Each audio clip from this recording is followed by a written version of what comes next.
નમસ્કાર દર્શક મિત્રો, હું શીતલ મહેતા ન્યૂઝ ઓફ કચ્છમાં આપનું સ્વાગત છે। જોઈએ આજના સમાચાર। પશ્ચિમ ગુજરાત વીજ કંપની લિમિટેડ અંજાર વર્તુળ કચેરી અંજાર। ચાલો ઉર્જા સંરક્ષણ સાથે તમારા કાર્બન ફૂટપ્રિન્ટને ઘટાડીએ।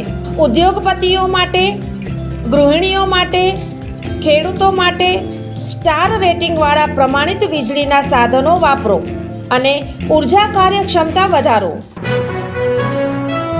ગાંધીધામના ટિમ્બરના વ્યાપારી સાથે 2 કરોડ રૂપિયાથી વધુની ઠગાઈ થઈ, ફરિયાદ નોંધાઈ।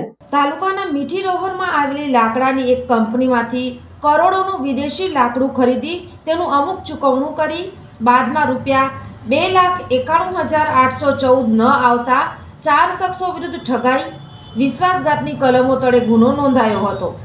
શહેરના ગુડુપુર વિસ્તારમાં રહેનાર ફરિયાદી રાજેન્દ્ર ગિરધરલાલ વિખલાણી મીઠી રોહરની સીમમાં કમલેશ સેલ્સ કોર્પોરેશન નામની લાકડાની પેઢી ચલાવે છે તથા તેમનો પુત્ર આનંદ જે આનંદ વુડ એક્ઝિમ નામની પેઢી ચલાવે છે। આ કંપની પાસે વરસામેડીમાં આવેલી નામધારી ટિમ્બર પ્રાઇવેટ લિમિટેડ તથા વીવી ફૂડ એલએલપી કંપની છેલ્લા 7 વર્ષથી સામાન ખરીદે છે।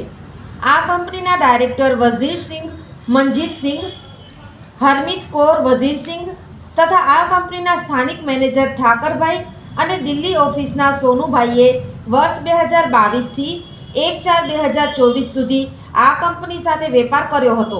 બંને કંપનીઓ વચ્ચે હાઈ સીઝ સેલ એગ્રીમેન્ટ તથા લોકલ સેલ કરવામાં આવ્યું હતું।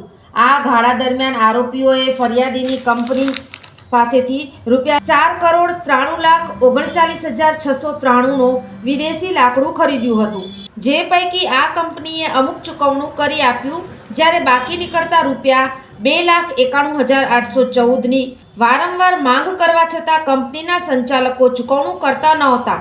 અંતે કંટાળીને ફરિયાદીએ બી ડિવિઝન પોલીસ મથકે 2 અરજીઓ કરી હતી।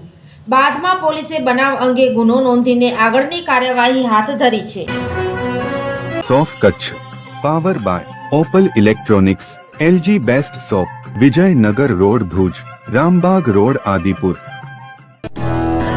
Power by KC jewellers, latest fashion ડિઝાઇનના ઓર્નામેન્ટ્સનો વિશ્વાસપાત્ર શોરૂમ, હોસ્પિટલ રોડ ભુજ। દર્શક મિત્રો, આજે તારીખ 9 જાન્યુઆરી 2025 આ હતા આજના સમાચાર। આવતીકાલે ફરી મળીશું, ત્યાં સુધી મને રજા આપશો। નમસ્કાર।